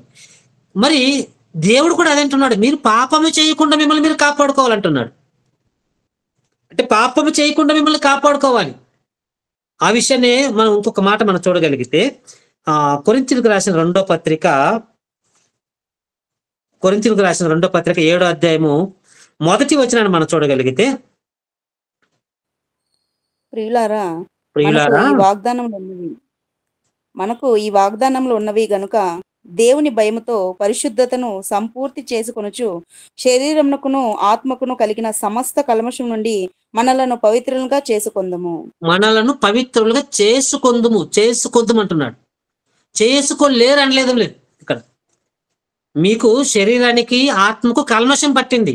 ఈ కల్మషం నుండి మీరు ఏం చేసుకోవాలి? పవిత్రులుగా చేసుకోవాలి. చేసుకోవడానికి మీరు ప్రయాసపడమంటున్నాడండి. మీ వల్ల కాదు, మీరు పాపం చేశారు, ఇక మీ ఆ పాపాన్ని పోగొట్టుకోవడం మీ వల్ల కాదు అనడం లేదు. మీరు ట్రై చేస్తే ఖచ్చితంగా మీ పాపాన్ని మీరు పోగొట్టుకుంటారని స్పష్టంగా ఇక్కడ పౌలు గారి ద్వారా దేవుడు పరిశుద్ధాత్మ ప్రేరణతో మనకు తెలియజేస్తున్నాడు. ప్రియమైన దేవుని పిల్లలు, ఎందుకంటే ఆ పాపాన్ని ఎందుకు పోగొట్టుకోవాలి, మనం ఆ కల్మషాన్ని ఎందుకు పోగొట్టుకోవాలి, మనం పవిత్రులుగా మనల్ని మనం ఎందుకు చేసుకోవాలంటే ఆయన మనలో ఉండాలనుకుంటున్నాడు, మనతో జీవించాలనుకుంటున్నాడు. ఎందుకంటే ఆయన పరిశుద్ధుడు కదా. ఆ పరిశుద్ధుడైన దేవుడు నీతో నాతో మనతో ఉండాలనుకుంటున్నాడు. ప్రియమైన దేవుని పిల్లలు, ఫర్ ఎగ్జాంపుల్ మన పిల్లలు స్కూల్కి వెళ్ళారనుకోండి. స్కూల్కి వెళ్ళి 4 గంటలకు రావాల్సిన పిల్లలు 5 గంటల వరకు రాకపోతే మనం ఏం చేస్తాం? ఎదురు చూస్తూ ఉంటాం. ఏంటి ఇంకా నా పిల్లలు రాలేదే అని ఎదురు చూస్తూ ఉంటాం. ఎందుకు లేట్ అయినందుకు? 1 గంట లేట్ అయిపోతేనే ఒక తల్లిగా ఒక తండ్రిగా నువ్వు తల్లడిల్లిపోతుంటావు. ఎందుకు తల్లడిల్లిపోతున్నావు అంటే నీ బిడ్డ టయానికి రావాలి, ఆ టైం నుండి ఆ టైం వరకు నీతో ఉండాలి అని నువ్వు అనుకుంటున్నావు, నేను అనుకుంటున్నావు. అంటే మన పిల్లలు మనతో ఉండాలి మనం అనుకుంటాం. అలానే దేవుడు కూడా మనతో ఆయన ఉండాలనుకుంటున్నాడు, మనలో ఉండాలనుకుంటున్నాడు, మనతో సహవాసం చేయాలనుకుంటున్నాడు, మనతోనే జీవించాలనుకుంటున్నాడు పిల్లలు. ఇప్పుడు ఆయన జీవించాలంటే ఇప్పుడు మనం ఎలా ఉండాలి? ఆయన పరిశుద్ధుడు కనుక మనం కూడా పరిశుద్ధులుగా ఉండాలి. ఇంకా మీకు అర్థం కావడానికి, ఈరోజు మనం బెంగళూరు పట్టణంలో ఉన్నారండి, మేము పూణే పట్టణంలో ఉన్నాం. మా ఇంటికి ఎవరైనా ఒక సీఎం అన్నాడు అనుకోండి, మీ ఇంటికి ఎవరైనా సీఎం వస్తాడని అన్నాడు అనుకోండి, మీరేం చేస్తారు? ఇల్లు ఎట్లుందో అలానే ఉంచుతారా? దాన్ని మొత్తం శుభ్రం చేస్తారా? మన సేవకుడు ఈరోజు వస్తాడు అని చెప్తేనే ఎక్కడ సామాన్లు అక్కడ తీసి జాగ్రత్తగా పెట్టి ఇల్లంతా శుభ్రం చేసి చాలా జాగ్రత్తగా ఉంటాం మనం. అంటే ఒక సేవకుడు వస్తాడన్నప్పుడు ఇంత జాగ్రత్తగా ఉన్నప్పుడు, ఒక సీఎం వస్తే ఇంత జాగ్రత్తగా ఉంటాం అని అనుకున్నప్పుడు, ఇప్పుడు దేవుడే మనతో ఉండడానికి ఆయన వస్తానంటే మీతో నేను ఉంటాను, మీతో జీవిస్తాను, ఇదిగో మీలో ఉంటాను అని అన్నప్పుడు మనం ఇంకా ఎంత శుభ్రంగా ఉండాలి ఆలోచించండి పిల్లారా. అదే అంటున్నాడు ఇక్కడ, మీ ఆత్మకు శరీరానికి పట్టిన ఆ కల్మషాన్ని మీరు తీసివేసుకోండి. మీరు పరిశుద్ధంగా జీవించడానికి, మీరు పవిత్రులుగా మిమ్మల్ని మీరు చేసుకోవడానికి మిమ్మల్ని మీరు పరిశుద్ధపరచుకోండి అంటున్నాడు పిల్లారు. అంటే ఆ కల్మషంలో, అంటే ఆ తత్వం దైవత్వం కోల్పోయాం కనుక ఆ కోల్పోయిన దైవత్వాన్ని మరలా మనం పుణికిపుచ్చుకోవాలి. ఎక్కడ కూడా మనం సాతానికి చోటు ఇవ్వకుండా, లోకాశులకు చోటు ఇవ్వకుండా ఆ లక్షణాలను మనము సంపాదించుకోవాలి. ప్రియమైన దేవుని పిల్లరా, అంటే క్రీస్తును ధరించుకున్న తర్వాత ఇంకా లోకాశలో మనం ఉన్నామా, ఇంకా మరి ఎన్నో మరి చెడు అలవాట్లకు ఇంకా వ్యసన బానిసలై ఉన్నామా అని మనల్ని మనం చెక్ చేసుకోవాలి. ఒక బీపీని ఎలా చెక్ చేసుకుంటాము, ఒక షుగర్ని ఎలా చెక్ చేసుకుంటాము, అలానే బైబిల్ మీద కూర్చున్నప్పుడు కూడా మన విశ్వాస జీవితాన్ని కూడా మనం చెక్ చేసుకోవాలి ప్రియమైన దేవుని పిల్లారా. ఎందుకంటే పరిశుద్ధత లేకుండా ప్రభువును చూడట అసాధ్యం అన్నాడు. పరిశుద్ధత లేకుండా మనం తండ్రిని చూడలేం, ఆ పరలోకానికి వెళ్ళలేం. ఆ లోకానికి వెళ్ళాలన్నా, ప్రభువును చూడాలన్నా, తండ్రితో కలకాలం ఉండాలన్నా కూడా మనం ఏం చేయాలంటే క్రీస్తులోకి వచ్చిన తర్వాత కలకాలం మనము ఆ క్రీస్తులా మనము జీవించాలి. ఈ భూమి మీద ఉన్నంత కాలము మనం ఆ క్రీస్తులా మనం జీవించాలి. యేసుక్రీస్తు ప్రభువారి లాంటి మంచి స్వభావం మనం కలిగి ఉండాలి. యేసుక్రీస్తు ప్రభువారు ఈ భూమి మీద జీవించినప్పుడు ఒక వ్యభిచారమందు పట్టుబడిన స్త్రీ అతని ముందుకు తీసుకొస్తారండి. ప్రభా, ఇదిగో మేము తీసుకొచ్చాము, మేము భయంకరమైన పాపం చేస్తున్నది, వ్యభిచారం చేస్తుంటే మేము పట్టుకొని వచ్చాము, ఏమంటే రాళ్ళతో కొట్టి చంపండి ఏమను అని అంటారు. ఎందుకంటే ధర్మశాస్త్ర చట్టంలో ఉంది అలా చేస్తే రాళ్ళతో కొట్టి చంపాలని. మరి అలాంటప్పుడు ప్రభు రాళ్ళతో కొట్టి చంపేశాడా? ఒక పాపమే చేసింది, రాళ్ళతో కొట్టి చంపాడా? చంపలేదు. ఏమన్నాడు? అమ్మా అన్నాడు. అమ్మ అనేసరికి ఆ ఒక్క మాట ఆ స్త్రీని మార్చేసింది ప్రియులారా. చరిత్రలో ఆమె పేరు లిఖించబడింది. ఎంతో మందికి ఆదర్శం ఆమె. అమ్మ అని ఒక ప్రభు ఒక్క మాట పిలిచాడు. ఈరోజు అలాంటి వారు మన కళ్ళ మీదకి వస్తే మనం అలాంటి వారిని చూసి ఎలా ఆలోచిస్తున్నాం, ఎలా మాట్లాడగలుగుతున్నాం? ఇంకా దూరం వెళ్ళిపోతున్నామా? అలాంటి వారిని అసహించుకుంటున్నామా? ఇలా ఉంటే ఆ క్రీస్తు తత్వం మనలో లేదని అర్థమవుతుంది ప్రియమైన దేవుని పిల్లారా. ఒక సమరయ స్త్రీ చూశాడు, ఆమెలో ఉన్న ఆ తప్పును చెప్పాడు. అమ్మా, ఇదిగో పలానా తప్పు నీలో ఉంది, ఈ తప్పును సరిచేసుకోమా అని చెప్పాడు. వెంటనే ఆమె సరిచేసుకున్నది. ఒక పాపాత్మురాలైన స్త్రీ ప్రభు దగ్గరకు వస్తుంది. వచ్చినప్పుడు వెంటనే ప్రభు ఆమెను కూడా క్షమించినట్లుగా మనకు కనబడుతుంది. అంటే ఇవన్నీ కూడా ప్రభు యొక్క లక్షణాలు. అయితే ఇలాంటి లక్షణాలు మనం కలిగి ఉండాలి.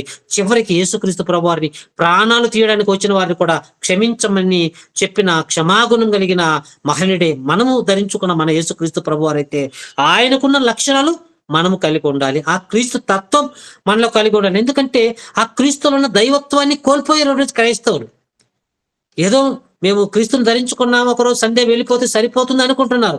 కానీ ఇలాంటి ప్రభువును ధరించుకున్న తర్వాత ప్రభువులో ఉన్న గుణగణాలు, లక్షణాలు అన్ని కూడా మనం కలిగి ఉండాలి ప్రియమైన దేవుని పిల్లలు. అందుకే చివరిగా కొలసి పత్రిక 3:12 కూడా మనం చూడగలిగితే, కొలసి పత్రిక 3:12 మనం చూడగలిగితే, కాగా దేవుని చేత ఏర్పరచబడిన వారును పరిశుద్ధులను ప్రియులైన వారికి తగినట్లు మీరు జాలిగల మనస్సును, దయాలతోమును, వినయమును, సాత్వికమును, దీర్ఘశాంతమును ధరించుకుని అంటున్నాడు. ఇవన్నీ ఏం చేయాలంటే మనం ధరించుకోవాలి. ఎందుకంటే ఈ లక్షణాలు ప్రభువులో ఉన్నాయి కనుక ప్రభువును ధరించుకున్న, క్రీస్తును ధరించుకున్న మీరు కూడా ఇలాంటి లక్షణాలు మీరు ధరించుకోవాలంటున్నాడు ప్రియులారా. పరిశుద్ధులకు తగినట్లుగా, ఎందరో బైబిల్లో పరిశుద్ధులు ఉన్నారు, విశ్వాస వీరుల జాబితాలో ఉన్నారు. అలాంటి పరిశుద్ధులకు తగినట్లుగా మీరు కూడా ఇలాంటి మంచి లక్షణాలు మీరు ధరించుకోవాలంటున్నారు ప్రియులారా. ఎవరైనా సంఘంలో మనల్ని ఎవరైనా దూషించినా మనం ఏం చేయాలి? సహించుకోవాలి. ఎందుకు? మన అక్కే కదా తిట్టింది, మన అన్నే కదా తిట్టాడు అనుకోవాలి, సహించుకోవాలి. ఇంతకు ముందు ఒక పాఠం చెప్పాను మీకు, నరుని కాలం యుద్ధ కాలం అని. అందులో ఎక్కడి నుంచైనా మనల్ని దూషించేవారు రావచ్చు. వచ్చినప్పుడు మనం ఏం చేయాలి? సహించుకోవాలి. మరలా మనం బదులు దూషించడం కాదు. ఎందుకంటే బదులు దూషించడం అది క్రైస్తవుల లక్షణం కానే కాదు. కనుక ఇలాంటి మనస్సు మీరు కలిగి ఉండాలి, ఇలాంటి మనస్సు మీరు కలిగి ఉండాలంటున్నాడు పిల్లరా. అంటే క్రీస్తును ధరించుకున్న తర్వాత మనలో కక్షలు ఉండకూడదు, క్రోధాలు ఉండకూడదు, పగలు ఉండకూడదు, ద్వేషాలు ఉండకూడదు, ద్వేషించే మనస్సు మనకు రాకూడదు ప్రియమైన దేవుని పిల్లరా. దేవత్వపు లక్షణాలు, దైవ లక్షణాలు మనం కలిగి ఉండాలి. అలా ఉన్నప్పుడే ఖచ్చితంగా మనము పరలోకానికి వెళ్ళగలుగుతాం ప్రియులరా. అందుకే ఇంకొక మాట, అదే కొలస్సీలకు రాసిన మొదటి పత్రిక 1:28 కూడా అక్కడ పౌలు గారు మాట్లాడుతూ ఏమంటాడంటే, 1:28 చదువుతున్నాను. ప్రతి మనుష్యుని క్రీస్తునందు సంపూర్ణంగా చేసి ఆయన ఎదుట నిలవబెట్టాలని. అంటే ప్రతి మనుషుని సంపూర్ణంగా చేయాలంట. సంపూర్ణంగా అంటే క్రీస్తు యొక్క లక్షణాలు ప్రతి ఒక్కరిలో ఉండాలి. ప్రతి ఒక్కరిలో ఉండాలని, ప్రతి ఒక్క మనిషిని క్రీస్తు ఎదుట సంపూర్ణంగా నిలబెట్టాలని పౌలు గారు ఎంత కష్టపడుతున్నారో ఒకసారి ఆలోచించండి పిల్లరా. అదే గొప్ప మాట ఇక్కడ మనకు కనబడుతుంది 28 ప్రతి మనుషుని క్రీస్తునందు సంపూర్ణంగా చేసి ఆయన ఎదుట నిలవబెట్టవాలని సమస్తమైన జ్ఞానముతో మేము ప్రతి మనిషికి బుద్ధి చెప్పుతూ ప్రతి మనుషునికి బోధించుచు ఆయనను ప్రకటించుచున్నాము. ప్రతి మనిషికి బుద్ధి చెబుతూ బోధిస్తూ, ఇదిగో ప్రభు ఇలా ఉన్నాడు, నువ్వు ఇలా ఉండాలి, ప్రభు ఇలా బ్రతికాడు, నువ్వు ఇలా బ్రతికాడని పౌలు గారు కూడా ప్రతి మనిషిని కూడా చక్కగా క్రీస్తు యొక్క లక్షణాలను పుణికిపుచ్చుకునే విధంగా అంత గొప్పగా తీర్చిదిద్దడానికి ఆయన ఎంతో ప్రయాసపడ్డాడు. 2000 సంవత్సరాల క్రితము దైవజనుడైన గొప్ప దైవజనుడైన పౌలు గారు. క్రీస్తు తత్వం మీలో ఉండాలంటున్నాడు. ప్రతి మనిషిని క్రీస్తునందు సంపూర్ణంగా చేయాలని. అంటే ఎంత కష్టపడుతున్నాడో ఆ రోజు పౌలు గారు ఒకసారి ఆలోచించండి.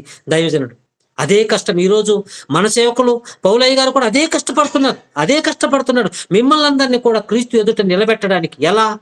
దైవత్వ లక్షణాలు కలిగి మీరు అందరూ నిలబడాలని ఎన్నో ప్రసంగాల ద్వారా, ఎందరో సేవకుల ద్వారా ఈరోజు ఆయన కూడా అదే ప్రయాసపడుతున్నాడు. ప్రియమైన దేవుని పిల్లలు, ఎందుకంటే మిమ్మల్ని అందరూ కూడా సంపూర్ణంగా చేయాలి. ఎందుకంటే మనందరూ కూడా దేవుడు ఆయనను ప్రేమించి ఆయన చేతికి అప్పగించారు. ఆయన చేతికి అప్పగించిన తర్వాత ఆయన మనందరూ కూడా ఒక మంచి మార్గం నడిపిస్తున్నాడు. మన సేవకులు పెద్దలు అలా నడిపిస్తున్నాడంటే ఈ వాక్యాలను ఆదరించాయి, ఈ వాక్యాలను బలపరిచాయి. అందుకే పౌలు గారు ఏ విధంగా చేస్తున్నారో ఈ రోజు కూడా పాల్ బ్రదర్ కూడా అదే చేస్తున్నాడని కరాఖండిగా చెప్పొచ్చు. ప్రియమైన దేవుని పిల్లారా, ఆలోచించండి.